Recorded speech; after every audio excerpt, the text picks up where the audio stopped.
Kodėl žmonės iš vis pradėjo rengtis, kad nebūtų šalta. Aha. Pirmieji žmonės atsirado ten, kur buvo labai šilta. Ir pirmas rūbas iš tikrųjų buvo virvė, ant kurios buvo prikabintos kitos virvelės. Net ne kailis. Kad apsisaugot ar ne nuo kažko. Išreikšt save. Aha, dar kokie variantai. Bravo. Dėl to, kad reikėjo parodyti, kas genty yra kas. Kas yra vadas, kas yra jo dešinioji ranka, kas yra žynys žynė, kas yra kas. Tai žinot, kaip tai yra vadinama statusu. Ir nuo seniausių neolito laikų iki dabar mes operuojam taip pat. Niekas nesiskiria. Tik tai ką rengiamės, yra nebūtinai virvelės. Jo? Bet visada egzistuoja visose grupėse, tarp benamių, tarp menininkų, tarp inžinierių, tarp bet kokių žmonių grupės, tarp paauglių, visada egzistuoja elitas. Egzistuoja vidurinysis sluoksnis ir žemiausias. Mada juda viršutiniam sluoksniui. Bet yra dar vienas nedidelis sluoksnis. Tai vadinasi norintis būti elitu. Tie, kuriem liko vienas mažas žingsnis ir tuoj jie bus su ta grupe. Bet truputį pasitrinsiu su ta gauja ir jau aš būsiu savas. Kai tik turėsiu tą mašiną, tą telefoną, tą, nežinau, striukę, aš nežinau, kiek iš jūsų yra kauniečių arba iš didžiųjų miestų, bet tarp paauglių egzistuoja tokios dabar grupių savokos centriniai, rajoniniai ir dar kažkokie, palaukit, kokie ten būna. Žodžiu, nesvarbu, bet esmė, kad elitas yra centriniai. Kokie statuso elementai? Kas žino? iPhone'as, taip, kas dar? Tai North Face'as. Bravo, North Face striukė. Taip, North Face striukė, platus džinsai, jeigu tai yra šokėja, o tai tarp gatvės stiliaus tai yra aukštesnis lygis, nes kieta, tai Jets Friends kelnes, jo, iš Urban Outfitters, tada kažkokia ten, taip, tiesinti plaukai ir dar ten N kažkokį dalykų. Kodėl jie centriniai? Nes jie gyvena centre ir nuolatos ten trinasi. Ką tai reiškia? Jie gyvena naujuose butuose palei upę. Ką tai reiškia? Jų šeimos status. Taip? Easy. Ir viskas taip ir vyksta, tik tai tu pats apsisprendi, ar tu nori tame dalyvauti, ar tau to statuso reikia ir kiek jis tave įgalina, ar tu veiki alternatyvoje. Ir mados tendencijos visą laiką susidaro iš tikrųjų alternatyvoje. Ir ta alternatyva pamažu plinta 20 metų bėgyje tampa mada, o po dar 15 metų tampa konservatyviu visiems įprastų stiliumi, kurie visi vadina klasikiniu. Klasikinis stilius toks neegzistuoja. Yra koks 150 stilių ir klasikinio stilius nėra. Yra elegantiškas stilius. Klasikinis, žinot, ką reiškia? Tai reiškia, aš nešioju tai, ką nešioja visi. Vadinasi, aš tiesiog sutinku su norma tam, kad neišsiskirčiau. Nes išsiskirti iš minios mum kaip rūšiai yra pavojinga. Per daug amžių kultūrinė atmintis, visokia kitokia mūsų biologinė atmintis reiškia, kai tu atsistoji virš minios ir nepritampi, tai yra pavojinga. Vadinasi, yra šansas, kad tu neišgyvensi. Todėl išsiskirti ir nepritapti yra labai sunku, reikalauja daug charakterio. Bet būtent šitie žmonės, kurie sako, aš nesutinku su tuo, kas vyksta dabar. Aš galvoju kitaip. Jūsų taisyklės bendros man netinka ir aš renkuosi kitaip. Ir kad ir kaip mes galvotumėm, kokie mes išskirtiniai, mes esam viena rūšis. Mums būdingi tie patys dalykai. Mums netgi būdingi labai panašus dalykai į gyvūnus. Ir greičiausiai rasti bendraminčių, kurie irgi nesutinka. Ir jie tada pradeda kurti naujas elgsenos taisyklės, suprask, ir rengimosi būdą. Nes rengimosi būdas yra išraiška to, ką aš galvoju. Per aprangą aš galiu pasakyti tiksliai, kaip jūs mastot, kokios jūsų vertybės, kas jums yra svarbu, kokį statusą jūs užimat nebūtinai pinigais, grupėje. Ir daug kitų dalykų. Man viena mano klientė sakė, tu labai pavojinga moteris. Todėl, kad mada yra kalba. Kiekviena linija, jūsų plaukų kryptis, antakių kryptis, veido bruožai, kūno laikysena, taip kaip jūs judat per erdvę, taip kaip jūs kalbat, viską pasako apie jūs, absoliučią tiesą. Todėl aš visą laiką sakau, žmogus visada sako tiesą, nebūtinai žodžiais. Taip kaip jūs naudojat savo balsą, aš galiu pasakyti, ar jūs jaudinatės ar ne. Žinot kodėl? Todėl, kad balsas skamba kūne per kaulus. Kaulai yra tarsi vargonai. Jeigu jūs jaudinatės, arba apskritai žmogus jaudinasi, raumenys įsitempia ir balsas nebeskamba kūne. Balsas pradeda skambėti gerklėj arba galvoj. Sutraukti stiebmenis. Vadinasi, keičiasi jūsų kvėpavimas ir keičiasi balso taip, kaip jūs, iki kiek jūs galite pasiekti auditoriją. Kokius darote tarpus tarp žodžių? Kokius žodžius naudojate? Aš matau, ką jūs skaitote. Ar skaitote, dabar jau galėčiau pasakyti, nes kartais būna, kad neskaito. Arba, kad skaitė paskutinę knygutę, buvo kačiukas Rainiukas ar kažkas panašaus, nes tada sako, aš nežinau, kaip išsireikšti, čia yra taip kažkaip, taip gerai, kad neturiu kaip pasakyti. Tai mano draugė sako, žinai, Jėzus galėjo pasakyti savo tiesą, išreikšti žodžiais, o tu negali. Vadinasi, tai nereiškia, kad tas jausmas yra virš žodžių. Tas jausmas yra suprantamas ir įvardyjamas. Mūsų tiesiog žodynas nepakankamai platus. Kodėl? Todėl, kad visas kūrybiškumas, viską, ką aš kuriu, ateina iš to prieš tai, ką aš mačiau, girdėjau, su kuo bendravau, ką skaičiau, kokios muzikos klausau, kokios kokybės erdvėse aš buvau ir kokius pavyzdžius patyriau, kokias patirtis patyriau. Tai formuoja mano pasaulėžiūrą, tai formuoja mane patį. Ir kai sakoma, kad vaikai yra kūrybiški, vaikai nėra kūrybiški. Vaikai tiesiog nežino, kaip daiktai turi būti naudojami. Dėl to jie juos naudoja ne pagal paskirtį būtinai ir tai atrodo, kad jie yra kūrybiški.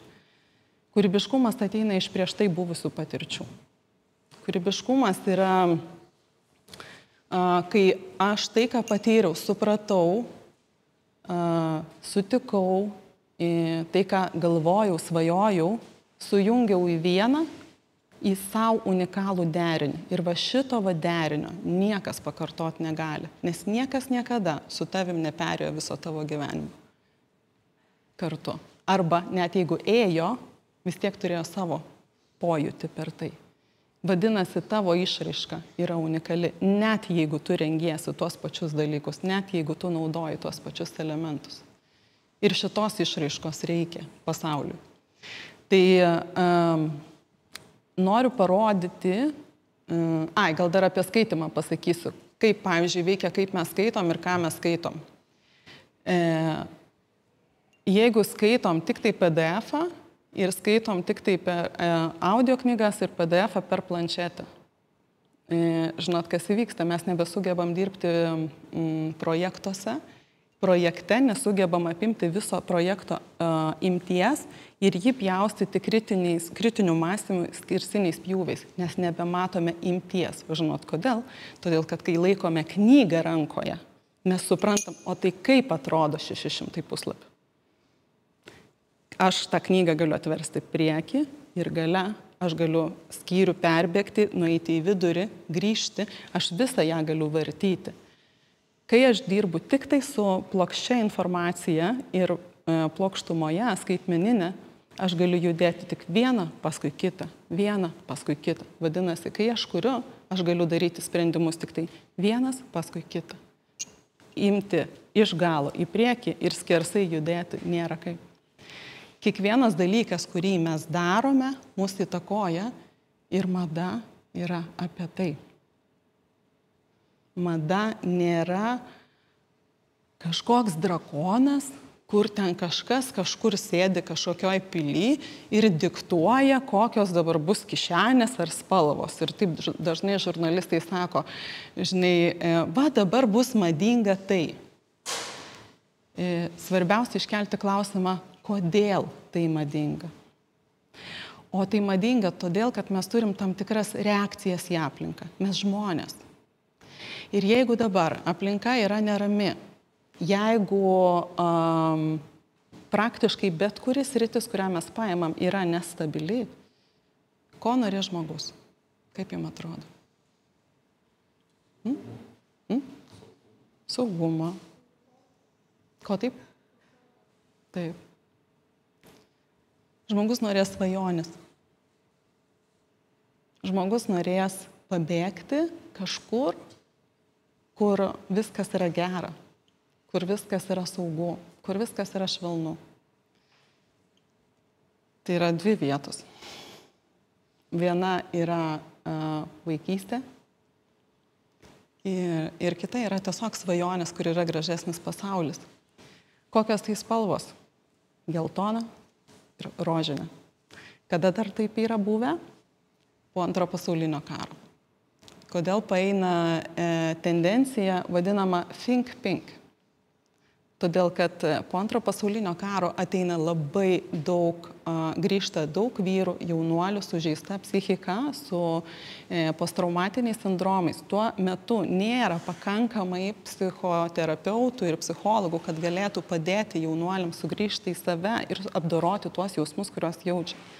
Amerika kartu su didelė komanda įvairių specialistų, o madoj dalyvauja ne tik dizaineriai. Dizaineriai yra mažytė dalis.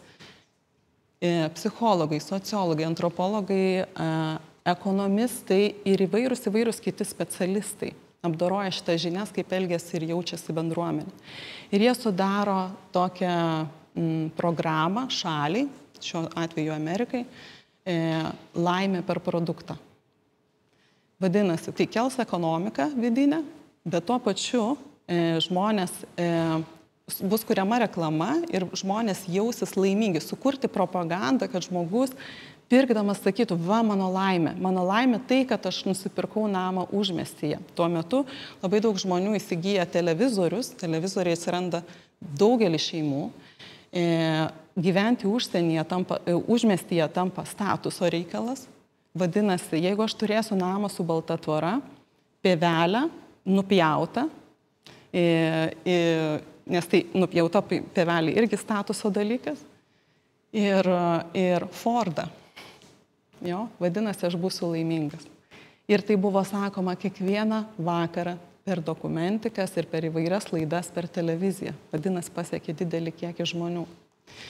Ir taip atsiranda tam tikras vartojimas, tam tikras imitavimas, tam tikro elgesio.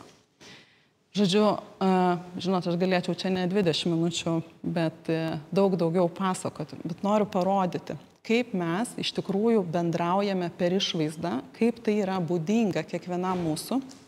Per tokį trumpą video.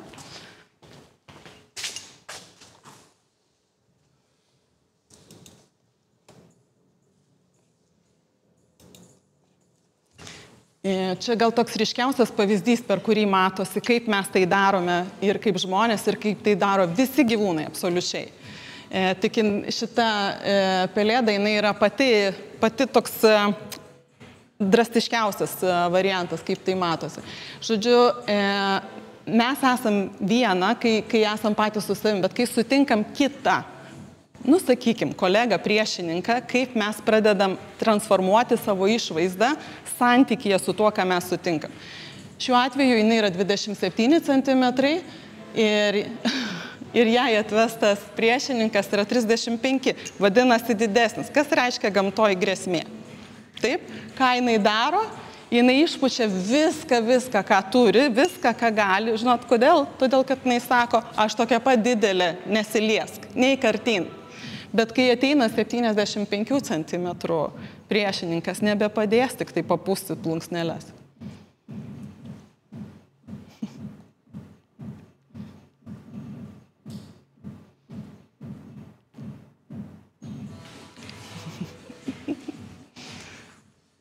Taip, tuoj pasakysiu, ką jinai padarė ir kodėl.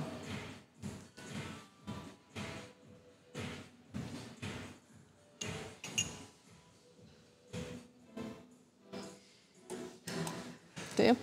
Nepaisant, kad aš esu 1,77 m, bet aš tikrai neįčiau jos paglostis. Kodėl? Bet kas tame? Kaip jinai atrodo? Kokie dalykai? Jinai pasikeitė, tas mum iš karto laužė smegenis, ne, kas nutiko, tokia neprognozuojama, kas reiškia neprognozuojama elgesį. Taip, kas dar? Taip, bravo. Jinai įgavo visus bruožus, kurie būdingi plėšrūnams. Ir jeigu jūs pamatytumėt mažą vaiką, nesvarbu, kad jis dar neturi įvairių patirčių, jeigu jis pamato šuns didelės iltis arba kažką, kas yra aštru, juodaplaukė teta, jeigu mama šviesiaplaukė. Ir panašiai, sako, tai yra baisu, tai yra blogai, aš bijau. Jo? Todėl, kad tai yra mūsų biologiniai atminty. Aštrus kampai rodo plėšrūniškumą, nes dizaine nėra nieko bereikalingo. Kiekvienas elementas, kuris yra mūsų išvaizdoj, daikto išvaizdoj, turi savo funkciją. Tai jeigu reikia draskyti mėsą, dėl to yra kampas, dantų ar nagų. Tai kai matot paną su vanago formos nagais, tai žinokit, kad ji ne tik glosto. Taip, jeigu yra aukštakulnis, tai jinai nebūtinai yra labai švelni. Kas šiaip, aišku, dažniausiai daugam patinka. Bet kiekvienas elementas atspindi charakterio bruožą. Kiekvienas, kaip mes susišukavom mūsų kryptis, kaip mes susisegėm marškinius. Ir mes nuolatos komunikuojam apie save. Ir nėra šansų, kad mes sumeluosim. Nėra. Suvaidinti kitą gali maks, jeigu esi labai labai talentingas, 2 valandas. Todėl, kad drabužis yra tik 1/5 visko. Visa kita yra jūsų kūnas, jūsų balsas, jūsų kvepavimas, elgesys, eisena, stovėsena. Tai, ką jūs pasakojate apie save ir tai, ką jums pasakoja, ir tai, ką pasakoja apie jūs. Tai, ką jūs pasakojate socialiniai medijoje. Tai yra daug dalykų. Ir dar vienas dalykas - aplinka. Šviesa, kvapas, daiktai, kurie yra aplinkui jūs. Visa tai yra mada.